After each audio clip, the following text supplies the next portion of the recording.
Well, today has been a day and a half. We've had the youth conference, and following the theme of young people and yay go us, I have a message about the young people today and how frustrating they are. No. My message is about young people today, young people throughout history, and what that means for us as a church community especially. I have a few main goals, but first I'm going to tell you what this message is not. First of all, this message is not about bashing older generations. I'm not having that. Second, this is not me excusing some bad behaviour of young people. Not excusing that. And number three, this is not me telling people how to parent their kids. So those three things I'm not doing, and if you feel like I've done them, sorry, but I haven't meant to do that. So that's not on me. No.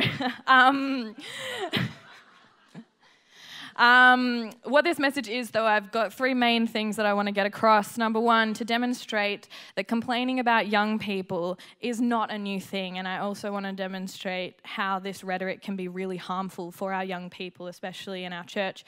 Number two, I want to shed light on what Scripture has to say about young people and share some stories from the Bible, but also stories from our recent climate that have, from young people that have brought about quite a lot of change that I think we can learn from. And three, I want to define ways that we can empower young people in this church and outside as well. So, hope you're ready. Yay! It's so fun having young people in this church. I'm just, for a second, so blown away by Drew. And yeah. Bro, so cool. And Maddie B up here and Alana, just absolute killing it, and it's amazing. So thank you guys for making it such a cool night tonight. So I want to read to you two quotes, firstly, both bashing young people, so I think you'll enjoy this.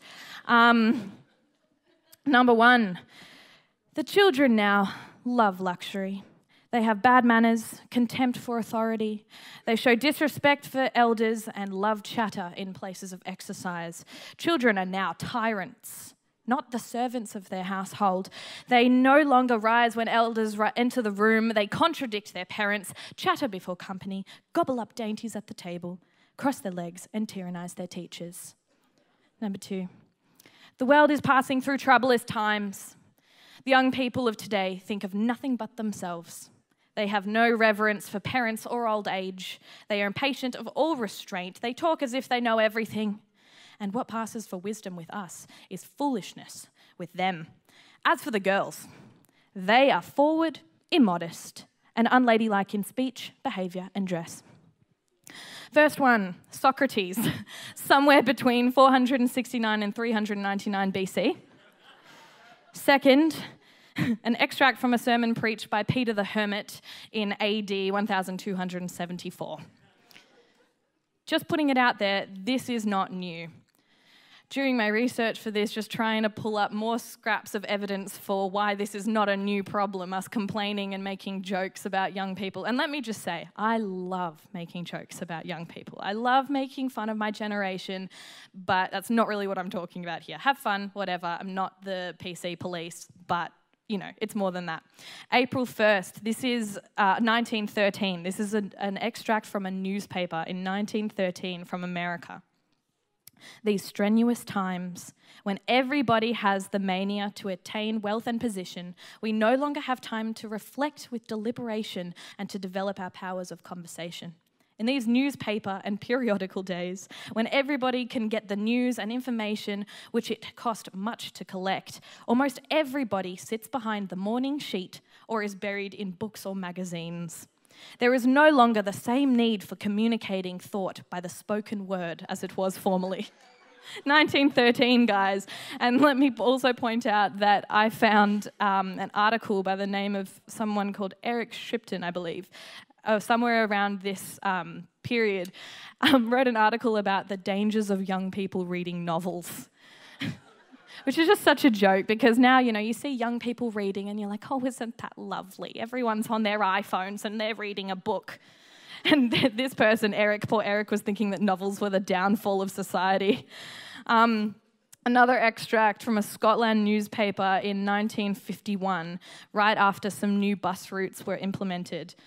Young people are so pampered these days. They have forgotten that there is such a thing as walking, and they make automatically for the buses.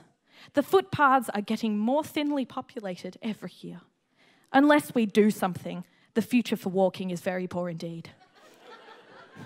And I'm just thinking, I'm reading this, and I'm like, this is right after bus routes have been implemented, and surely you didn't put the buses there for the kids to go, nah, I'm going to walk. Like, stupid. So why get mad at young people for using the things that we have put there to make life easier? Just a thought. So basically, this is a trend I want to convey to you, that we don't just dislike millennials or Gen Zers, we dislike young people. And this has been going on for a very long time. I want to also define millennial here as 1980s to late 1990s, and Gen Z from 2000 to 2015. And it depends what kind of site you look at. There's multiple different definitions, but in some of them I fit in just at the very tail end of millennial, and for some of them I'm right at the beginning of Gen Z, so that's me. And I think sometimes maybe this has to do with a certain bitterness that older generations have because they've worked so hard, and then they see young people just come in and be like, this kind of entitlement. So I get that. And sometimes maybe there's a bit of envy, and, because we've had it tougher and no, you don't get it. So that's where I'm going to kind of illustrate this point with one of my favourite skits from Monty Python. Dad and I have kind of decided that we should definitely allude to Monty Python just as much any time we can. This is a skit that I've decided to show physically today because of copyright issues. So it's basically a Broadway production. They've had a week's notice and 3.5 run-throughs. I present to you, ladies and gentlemen, the 4 Yorkshiremen.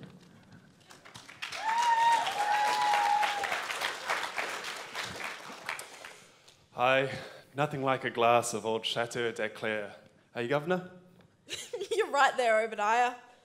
Who'd have thought 30 years ago we'd all be sitting here drinking Chateau Le Chasilier wine?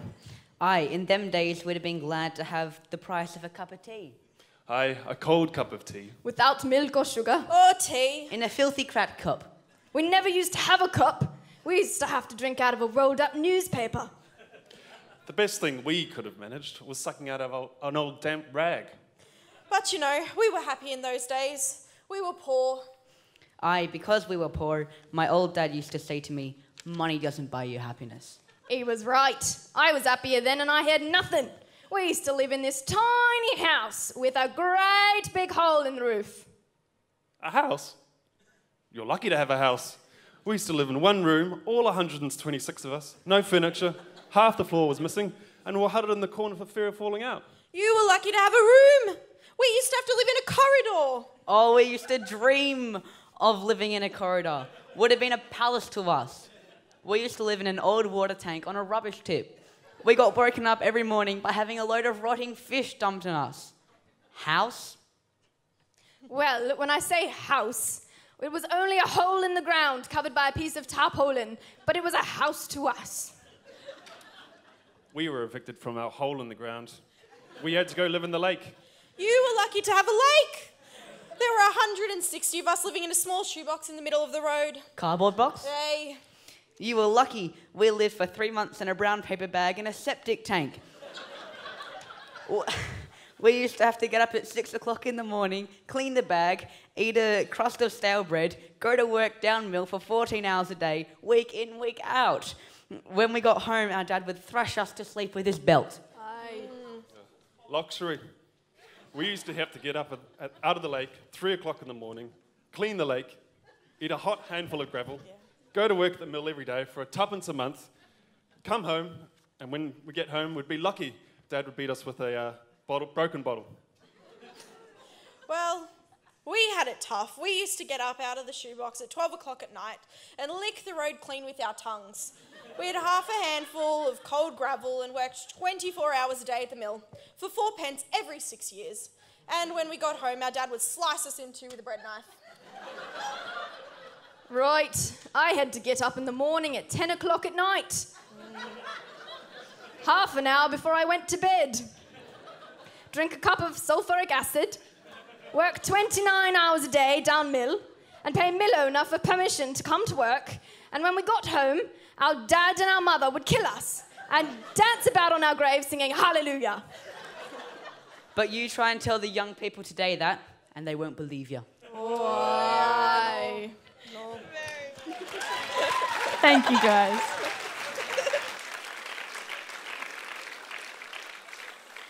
Oh, that was great. Thank you, guys.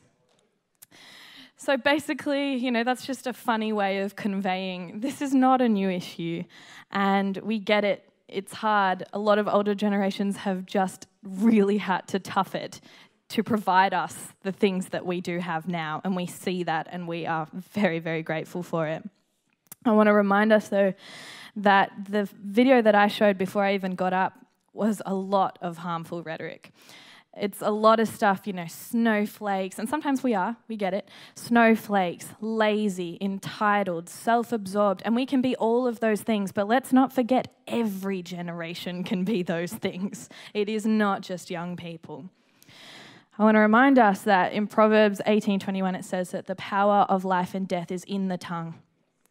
And this goes for all aspects of life, but I want to bring it up now for this message about young people, is that we have so much power, especially older generations, to speak either life into our young people or death and destruction into our people.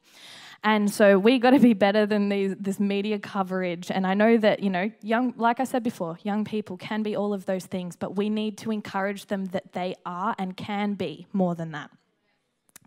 We need to watch how we speak about our young people, especially in church communities. And I'm not saying don't challenge people. And we don't want to just build them up, but we want to...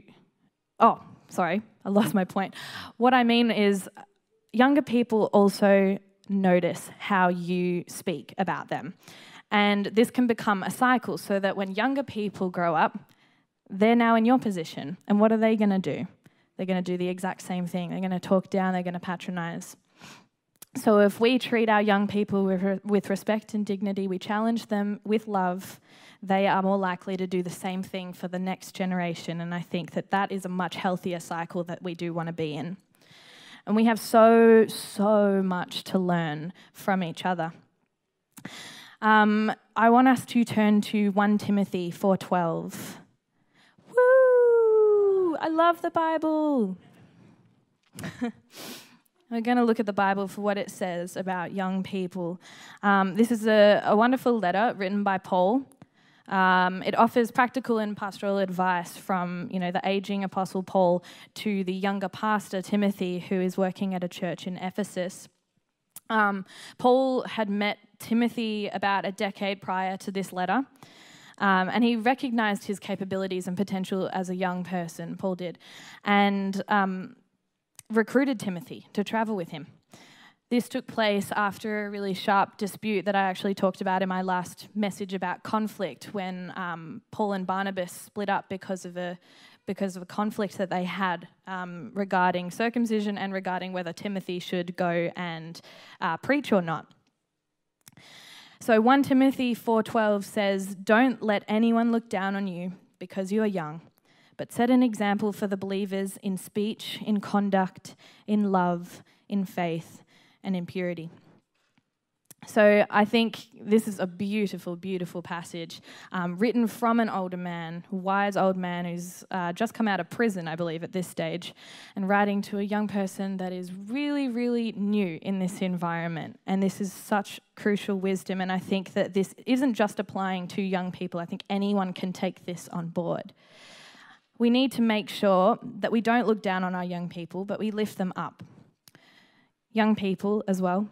If we aren't being lifted up, I'm not saying in this church, but in general, if we aren't being lifted up, we need to set an example. That's what this says. We need to set an example. Let's conduct ourselves in love, faith, and in purity. My next story from the Bible, David and Goliath, is a good one. When this happens, David is about 17 years old, roughly. And interestingly enough, I used to listen to this story on cassette as a little girl.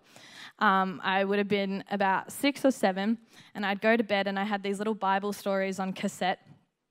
I see people nodding like, yeah, I remember that. Back when I was young, we had cassettes. Now you just have Spotify. But and I would get up, I would put it in, close it, listen to Esther, and then get up again when it clicked and turn it around, and then I'd listen to David. And I thought this was such a cool story because he's such a young guy. He gets just a few stones and, fully just yeets it at Goliath. and Goliath, and he defeats Goliath, and then it goes on to say that he cuts off his head. Well, I'm not saying that we should cut off people's heads, but what I'm saying is that young people have so much power, and a lot of times we are underestimated. A lot of people underestimated David, and look what he did.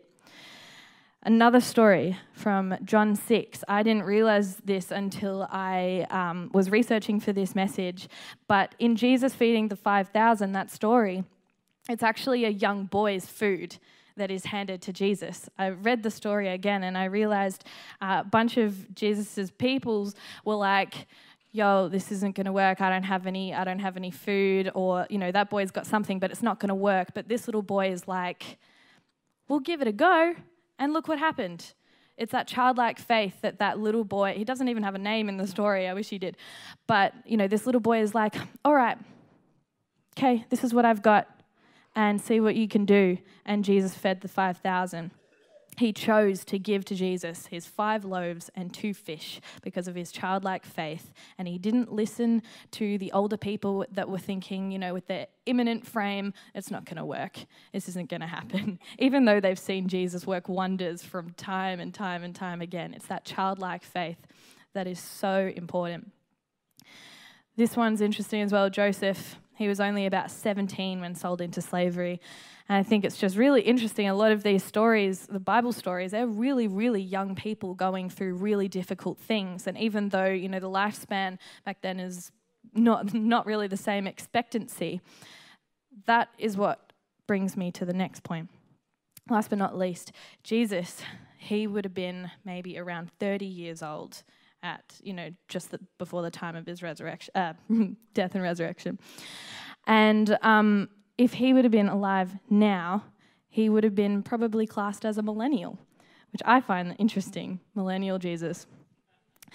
I can just imagine, can you imagine for a second that Jesus is alive now? He's 30 years old, he's going out, flipping tables, being, giving the vulnerable and the marginalized power and agency, and saying to the people with power and agency, hey guys, this isn't how we should be doing things. Can you imagine how we would be thinking about him? Even in a church, can you think, some crazy hippie, I don't know. What are you doing? And in the Bible, we see this as well, this same speech from the Pharisees and people that weren't too keen on him because he was a younger guy that had very interesting and different teachings and views. Classic young people, always on their phones. I also want to share the story of an incredible young lady who I am really, really inspired by. Her name is Greta Thunberg. You might have heard her name. There's a photo that's going to be shown on the screen. You might recognize her. She, about 8 months ago, skipped school to sit outside Parliament in Sweden to put pressure on the government to make decisions to limit climate change. She was only 15 years old, and she started a global movement, and one that we've seen the repercussions of in Melbourne. And I don't share this story to be polarizing. I know not everyone agrees with the school strikes and everything, and that's fine. That's not what I'm saying. I'm saying I personally find it very, very inspiring that we have young people in our city that are fighting for a cause and that are passionate about something, because of another young lady that started something because she was passionate about something. Incredible young lady. when I was younger, I'm still young, but when I was younger, and during the time when we didn't know whether Maya or Andrew were going to be executed, I was about 15, and I started writing and visiting MPs. And I realised during that stage that older people in positions of power want to know what younger people think, and they want to hear our opinions about things. But I find too often young people don't actually know that. So I want to say to the young people, and to everyone, but to the young people, please, if you are passionate about something and you want to bring about change, you can, and people will listen to you. An example of this also in my life, another one has been when I was younger than that, maybe about 12 or 13, there were a few shops that I loved to shop at, namely Supre and Cotton On. Yeah, I know. Supre, it's still around, I think.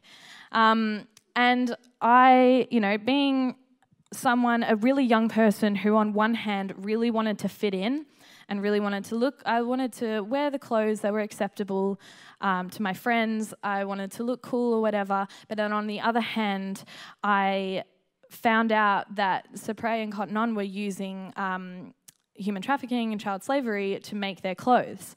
And so I was pulled between the side of me that wanted to be, as a lot of young people and people in general just want to belong and be included, that side of me, and the other side of me that was like, no, this is wrong because there are children my age that are being exploited for me to buy these clothes and to feel included. And so eventually I made the decision that I wasn't going to buy into that. And I got up on my soapbox, as I often do, and said to my friends, hey, this is what's happening. I'm not shopping at Supre or Cotton On anymore, and I don't think you guys should either. And so I kind of bullied them into boycotting those two. And then, I'm not saying that I started this movement, because I didn't, but lots of people caught on to this, not just with those two brands, but for several other brands. And now I know that both of those brands have completely reinvigorated the way that they do things. And I'm saying this again to reiterate the point that young people, we have a lot of power and we have a lot of agency, and sometimes we just don't know that. So I'm reiterating that to everyone, but especially the young people today. I want to also go through another list of how we can empower our young people. This is for everybody. Number one, young people, we need our beliefs to be challenged with love and openness and not harsh judgment. We want you to come along and I personally want people to come along and poke holes in my argument. I feel like that is how I feel connection with people. Last year, when I was studying theology, we had an assignment where we had to find a mentor, or as they called it, an anamkara, which is a Celtic saying for soul friend. It comes from Celtic spirituality, and it's a soul friend that challenges you, who's typically older than you, who's wiser than you, who is coming to be a friend to your soul, which means not just, saying nice things and encouraging you, but saying the things that are going to make you a better person, pushing you to be a better person. So I found my anamkara, who's a beautiful woman in this congregation, and she is someone who pushes and challenges me. She's an older lady. She's not as in an older lady, but she is older than me, wiser than me, and gets me, and she is my soul friend. And so I encourage young people, if you can find someone that you trust who knows you, to allow them to push you. Please find that. And if you are an older person, I know that you have wisdom and you have things to share. Find some young people that you can push with love and kindness, and people you can challenge with openness and not harsh judgment. Number two, older generations, younger generations, we want to hear your stories, the good and the bad. We want you to tell your stories. We want to hear. I know I can't speak on behalf of everyone, but I love when older generations share stories with me, because sometimes it feels like we do get disconnected. Like, I love sitting with my granddad and my nana and asking them about their times during the Troubles in Northern Ireland, because it's something so far out of my sphere of reference. I want to know, I want to try and understand, because that helps me grow empathy for them. And when they hear my stories about what it's like to grow up now, they have empathy for me. So it's about mutual learning from each other. How do you see things? How do you see things? Say there's, something going on in the world globally. Two people from different generations are going to see that very, very differently. How do you perceive this? I want to know. Number 3, we need to know that doubts are okay and healthy to have, especially in a church environment. We need to know as young people that it's okay to doubt things. It's all right. It's not a lack of faith. We are working our way around things, especially if we've grown up in a Christian environment. We need to know that we don't lack faith if we're doubting. 4, mistakes are not the end. We need you to reassure us that we all make mistakes. We need you to reassure us that it's not the end and how we can learn from it. Help us get back up on our feet. Tell us it's all right. It might have a lot of consequences. Things often do, mistakes often do, but it is not the end. 5, we need honesty. It's okay not to have the answers to things. Let's go find them together. I remember as a kid, I would ask questions, and your parents always know everything, and that's great. But I remember for the first time, I can't even remember what the question was, but I asked an adult something, and they just said, I don't know. Let's go find out. And I was like, what? Why don't you know? I thought adults know everything, and I thought it was really refreshing, and I love, the older I've gotten, I've realized that we're all really, really flawed people that don't know everything, and I find it so refreshing when people say, I don't know, let's go find out. Don't just leave it at, I don't know. Let's go find out together. Over the past few weeks, I've also been asking some youth and young people what they would like older generations to know. And there were 2 things that just came up with almost every single young person that I talked to. So I'm going to share those 2 things with you. Number 1. This came up several times, but one young man described it very, very eloquently. You know what it's like to be teenagers, but you don't know what it's like to be a teenager now. I thought that was really interesting. You know what it's like to be teenagers. Everybody here, unless you're still a teenager, I guess, knows what it's like to be a teenager. But do you know what it's like to be a teenager now? Don't know.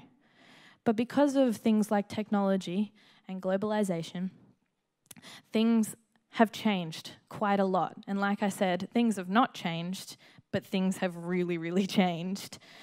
I was only a teenager yesterday, and things have already changed so much. Like with Paris and with Trinity. They're becoming, Paris is a teenager, Trinity's becoming a teenager, and things have already changed so much. Like I said, I was listening to cassette tapes, and now Trinity has Spotify, all that kind of thing. I know what it's like to be a teenager, but I don't know what it's like to be a teenager becoming a teenager now. I don't know what it's like to be 13, 14. Even on a biological and a developmental level, the onset of puberty is different. In past generations, the onset of puberty has been roughly 14, 15 for girls, now about 10 or 11.